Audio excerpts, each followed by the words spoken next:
Voilà, chers amis, chers camarades, j'espère que vous allez bien. Moi, je suis ravi de vous retrouver pour évoquer avec vous un sujet qui m'est cher, c'est le sujet de la liberté d'expression. Donc, on en parle aujourd'hui à propos du casting d'une émission sur la radio de service public suisse. Cette émission s'appelle Les Beaux Parleurs. Et puis, je pense qu'elle illustre parfaitement le champ, la manière dont le champ des opinions acceptables dans nos démocraties est en train de se rétrécir, alors en Suisse, mais pas que, on va voir après qu'on peut faire un parallèle avec la France. Mais déjà, je vais liquider la parenthèse autopromo parce que vous savez que je déteste ça. Donc, vous avez la possibilité de soutenir cette chaîne sur Tipeee. D'ailleurs, vous pouvez y remplacer une personne qui, je crois malheureusement, en est partie. Merci à elle d'avoir été là quelques temps. C'est voilà, vraiment merci, ça me touche toujours énormément.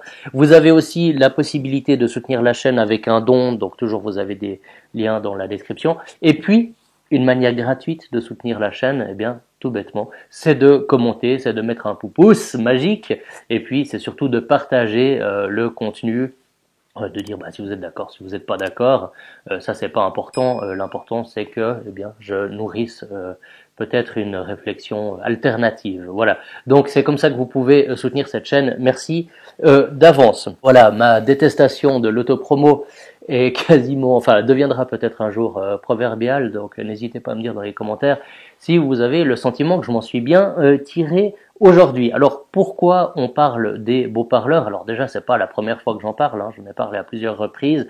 La dernière fois c'était à l'occasion d'un passage de Jonas Follonier, un collègue journaliste qui allait y défendre son livre sur le wokisme. On a un homme enceint et vous voulez pas, vous dites qu'on parle de la réalité, elle est là. Vous n'êtes pas d'accord vous avec le concept de Jonas Follonier, mais il est là, comme la table dont vous parliez avant. Oui, compris. Écoutons Jonas Follonier. Mais si j'en parle aujourd'hui, c'est parce on vient d'apprendre en fait quelle était la liste des nouveaux chroniqueurs qui allaient se succéder à tour de rôle comme ça chaque dimanche pour représenter un peu la diversité politico-médiatique romande dans cette émission. Et il y a dans cette liste des constantes qui, je crois, illustrent vraiment bien l'état de la liberté d'expression en Suisse et ailleurs. Alors, pour le comprendre, déjà, on va faire un point sur l'émission en elle-même. Donc, selon sa description, il s'agit d'un talk show, spectacle de parole, c'est traduire. 3 chroniqueurs et un humoriste revisitent l'actualité de la semaine écoulée sur le ton d'une dispute intelligente, le terme dispute est important, intelligente et spirituelle. Un invité les rejoint en cours d'émission pour être à son tour interpellé sur son actualité. Donc, pour qu'il y ait dispute, me dis-je, dispute au sens presque médiéval du terme, bien forcément il faut qu'il y ait des désaccords. Et c'est pour ça qu'il y avait jusqu'à présent dans le cadre de cette émission, il y avait un chroniqueur, que vous connaissez sans doute, c'était l'écrivain et patron de l'Antipresse, qui est un autre média alternatif en Suisse, Slobodan Despot. Et il y avait aussi face à lui régulièrement une militante woke, comme on dit, décomplexée comme Colline de Sénarclan. Et ça, c'était jusqu'à des dérapages, comme on dit dans la langue des médias, à savoir le fait que quelqu'un comme justement Slobodan Despot ait dit ce qu'il pensait de la politique vaccinale en temps de Covid ou de la situation géopolitique dans les pays baltes. Donc tout ça pour dire que ce nouveau casting intervient dans un contexte très particulier, c'est-à-dire que ça devait commencer un peu à gueuler vis-à-vis d'une liberté peut-être excessive du côté de certains chroniqueurs. En tout cas, ça avait suscité des articles chez nos confrères de Blick. Voilà, je reviens pas sur ces éléments pour vous dire que je suis pour ou contre les propos qui avaient été épinglés et qui peut-être avaient mené à cette décision, mais vraiment bien pour poser le contexte. Mais alors, qu'est-ce qu'on peut dire de cette nouvelle liste? Alors, je vais vous l'afficher. Et il ne s'agit pas pour moi ici de commenter le profil de chaque personne qui va y passer. Alors, il y a des gens dans cette liste que je connais personnellement, c'est-à-dire des personnes que j'apprécie. Donc, voilà, qu'elles le sachent si elles regardent cette vidéo. Et donc, mon propos, c'est pas de les attaquer une à une de la même manière, sans le connaître personnellement. Comme ça, de loin, j'ai plutôt... le producteur et présentateur, Jonas Schneider, m'apparaît quand même plutôt comme quelqu'un de sympathique et très doué, dans ce qu'il fait. Mais il y a quand même des choses qui me sautent aux yeux dans cette liste et que je voulais aborder avec un regard, je sais pas, de philosophe, c'est ma formation, de journaliste, un peu sociologue aussi, enfin voilà. Donc il y a 3 éléments que je vais aborder en particulier. Le premier, si on regarde cette liste, c'est que la ville se parle à elle-même. Il n'y a aucun chroniqueur dans la liste qu'on a découverte, il n'y a aucun chroniqueur qui semble représenter directement les préoccupations des milieux ruraux ou périphériques. C'est vraiment la première chose qui m'a marqué. Donc ces préoccupations, c'est l'agriculture, c'est la désertification des services, ou c'est encore l'attachement à une culture traditionnelle, enracinée, encore un peu résiduellement chrétienne, parfois chrétienne. Vraiment, on n'a rien de tout ça. Et en fait, ce qui est intéressant, c'est que ce sont des thématiques qui souvent sont portées par des courants conservateurs qui sont ici absentes. Il n'y a pas de conservateurs là-dedans. Et ces questions, pourtant, elles ne sont pas marginales dans le paysage politique suisse, puisqu'elles sont portées par l'UDC, qui est le principal parti du pays. Et ce parti n'est pas représenté dans le cadre de cette émission. On a des figures plutôt PLR, enfin voilà, on a une droite qui s'arrête à la droite urbaine. Et cette absence, à mon avis, elle traduit une forme assez claire de mépris démocratique, un mépris démocratique qui n'est d'ailleurs pas un hasard. Il découle, selon la lecture que j'en fais, il en découle d'une homogénéité culturelle et idéologique au sein de l'élite médiatique qui limite justement effectivement cette diversité des voix et surtout des préoccupations exprimées.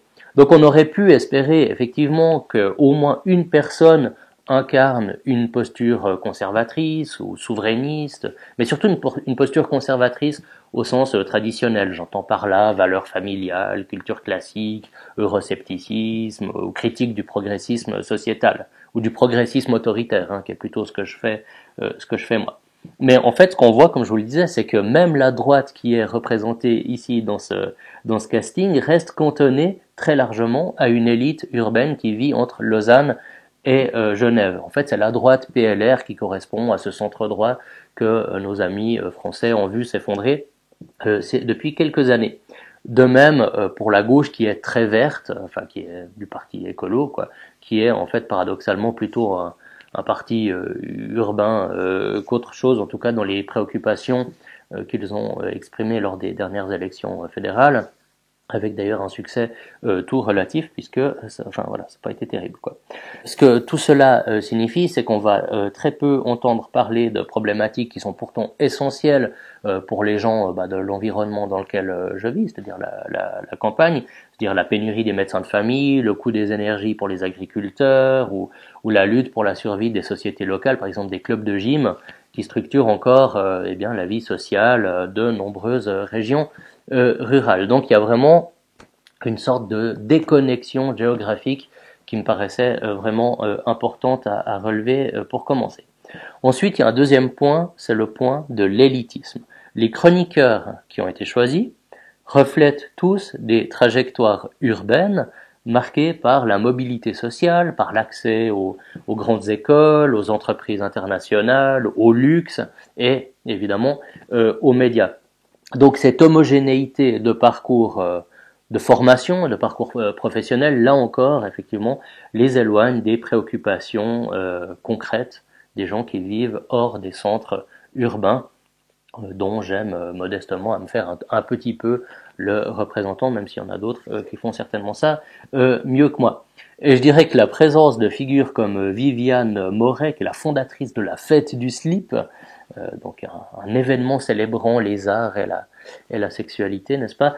Eh bien, je pense que la présence de cette personne illustre bien une orientation culturelle qui est très éloignée de la sensibilité, enfin des sensibilités populaires et campagnardes. Puis en fait, tout simplement des soucis des gens ordinaires au sens que ce terme a chez Michéa, c'est-à-dire un sens tout à fait positif que je partage. Ce qu'il faut retenir de cette observation, c'est que l'élitisme est la véritable idéologie hégémonique aujourd'hui, et que le débat gauche-droite est plus guère qu'un spectacle, disons, censé nous divertir et nous faire au mieux oublier nos intérêts propres quand on est issu du peuple ou quand on est encore dans le peuple. Que ces différents chroniqueurs soient brillants, en tout cas pour certains, n'est pas la question. Ils incarnent un monde qui reste étranger à la plupart des gens ordinaires, qu'ils vivent en campagne ou en périphérie. La troisième observation, c'est que en fait, la droite s'arrête au libéralisme et la gauche au progressisme, si j'en crois la liste qu'on nous a présentée.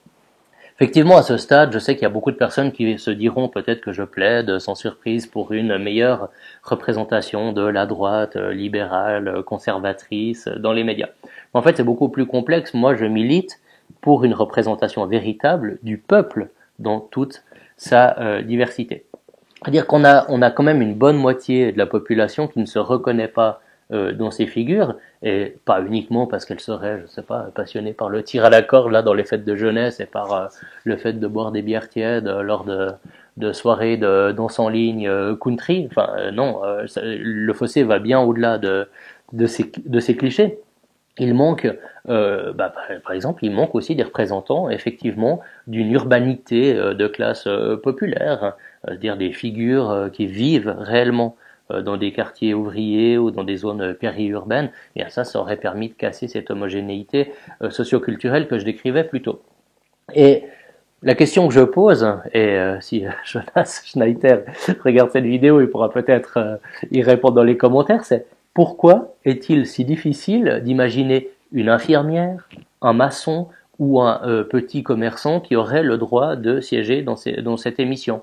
On dirait qu'il faut un CV en béton armé pour appartenir à cette caste et que voilà, et ça pose d'autres problèmes puisque effectivement les gens qui ne sont pas invités à s'exprimer par contre sont très fortement invités à financer cette émission puisque voilà, c'est le service public. Donc l'absence de toutes ces figures que j'évoquais laisse à penser que le monde ouvrier, les classes populaires ou même la réalité des banlieues, disons, même si la réalité des banlieues en Suisse, on s'entend, hein, c'est pas la banlieue lyonnaise, mais ça montre quand même que ces mondes n'ont plus le droit de citer dans un débat qui paradoxalement se prétend inclusif. Et cette exclusion, à mon avis, elle est grave, enfin en tout cas elle est dangereuse, parce qu'elle contribue à creuser davantage le fossé entre les élites urbaines et une partie significative du monde réel. Donc en conclusion, le défi c'est pas uniquement rendre l'émission plus équilibrée idéologiquement, il s'agit de reconnecter le débat public avec le pays réel et sa diversité de voix, d'expériences et de préoccupations. Parce que sans cette pluralité, ce que je crois c'est que cette fracture entre la ville et les périphéries, entre les élites et les classes populaires, ne fera que se creuser. Et d'ailleurs on voit que c'est le cas en France aussi, enfin en tout cas ce que je décris en Suisse là c'est pas du tout un cas isolé. En France, les médias, qu'ils soient publics ou privés d'ailleurs, suivent souvent cette même logique d'homogénéisation, d'homogénéité sociale, disons plutôt, puisque là aussi les élites urbaines occupent le devant de la scène, tandis que les classes ouvrières, les classes populaires, qu'elles soient rurales ou issues de la périphérie, sont presque systématiquement exclues. Alors, je sais qu'il y a pas mal de gens très à droite qui me suivent, qui me diront non, c'est pas vrai ce que tu dis, il y a CNews. Oui, c'est super, il y a CNews. Est-ce que vous envoyez beaucoup des Dupont à CNews? Ouais. Moi, j'en vois pas. Et en fait, histoire de mettre les pieds dans le plat, on peut dire que la seule émission qui donnait un semblant de voix au Prolo, au Bidochon, quoi, si vous voulez, aux gens qui regardent Camping 4, eh bien, c'était l'émission de Cyril Hanouna et on sait ce qu'il en est advenu. Et ce phénomène nourrit des fractures sociales et politiques de plus en plus profondes. On l'a vu avec les Gilets jaunes, hein. Épisode que moi je trouve magnifique. Hein. Les Gilets jaunes, c'est le peuple qui s'unit par-delà les différences idéologiques. Enfin, moi, c'est un de mes moments préférés de l'histoire récente. Mais ce qu'il exprimait, ce mouvement, c'était un ras-le-bol face à une élite déconnectée.